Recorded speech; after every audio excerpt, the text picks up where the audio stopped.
Welcome to Berwick Mitsubishi. My name's Tim and today we're going to be showing you a walk around video of our 2015 Ford Ranger XL in extra cab.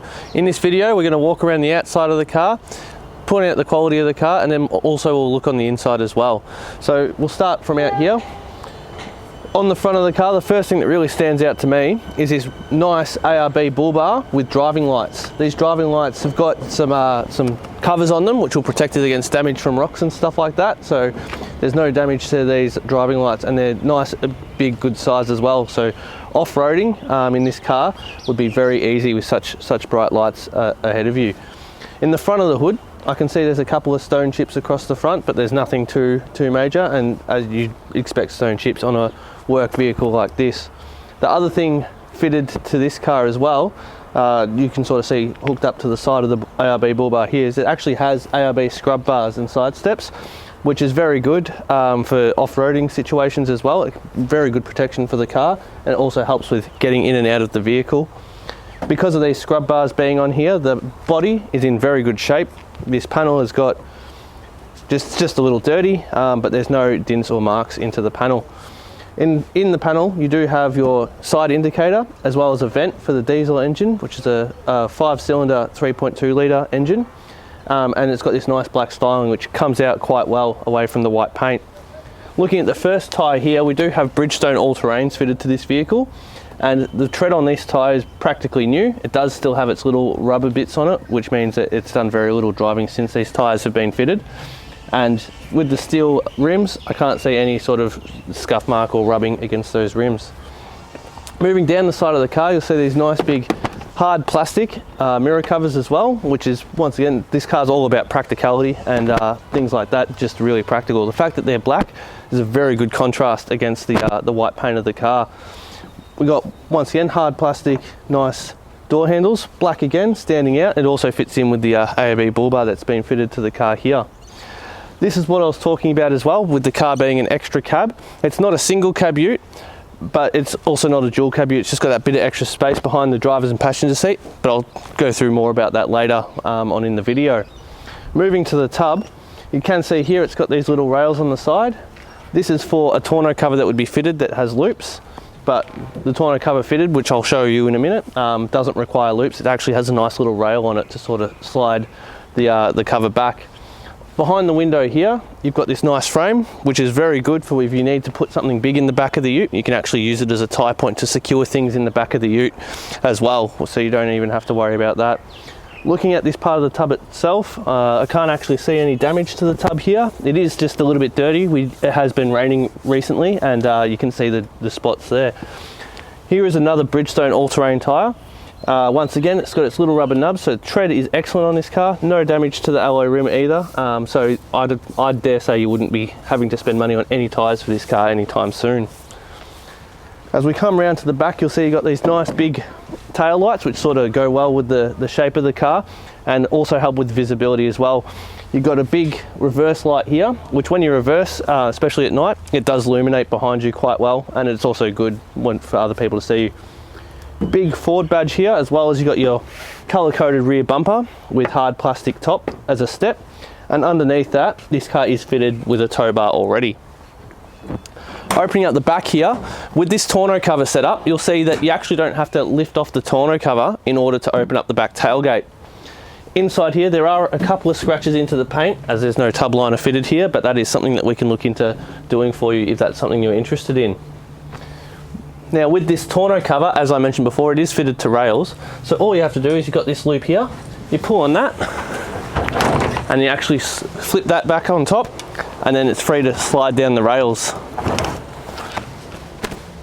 And you can also easily remove it from there too, and securing it back is very easy as well.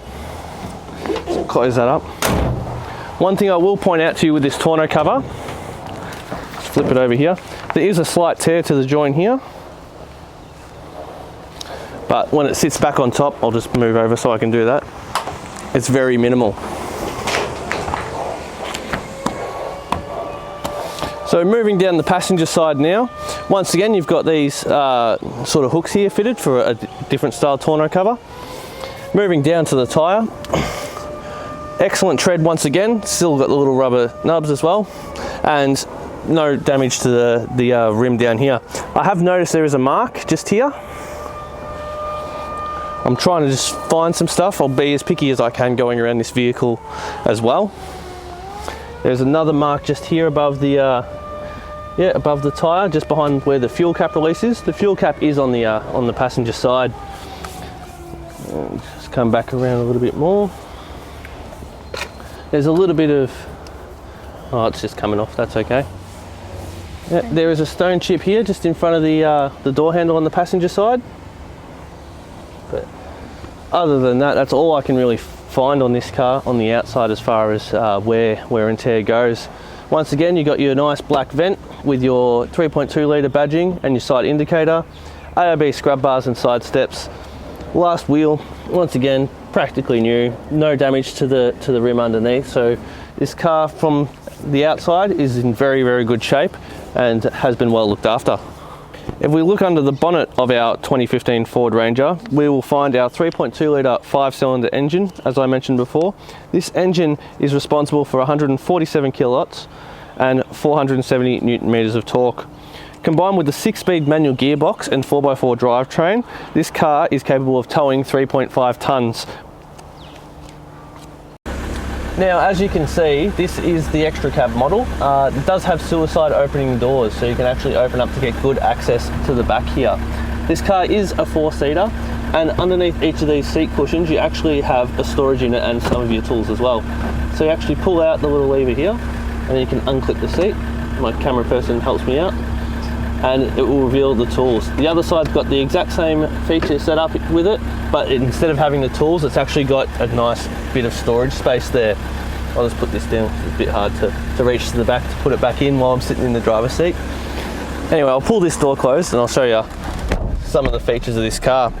So to my right, you've got the 2 electric window controls because the front 2 windows wind down. The back sides, being half doors, actually don't wind their windows down. On the right hand side of the steering wheel, we've got our cruise control setting, and on the left hand side we've got all our volume, phone call, Bluetooth controls, as well as skipping our tracks for our CD player. On the right hand indicator stalk here, we've got our headlight control, and on the left we've got our windscreen wipers. This car does come with 2 keys. It's got a normal remote key and just a simple master key that come with the car too. As we move towards the center of the car, you'll see you've got a nice little display up there that will show you your radio station, and it's also got like phone calls and stuff like that pop up there. Just moving down to the middle here, you got your big hard control interface, so that will run all of your auxiliary, your phone. You can even make phone calls from here, skip tracks, run your CD with the CD player. Moving just down from that, you've got all your heating and cooling. So actually it's a bit hot today, so I'll pop that onto the cold side. They're nice, big, easy to control dials, so while you're driving and on the move, you can actually know what you're doing without having to divert your attention away from the road. Just underneath that, you've got 2 12-volt power outlets, which is very handy. You can charge things, run navigation devices, all at the same time.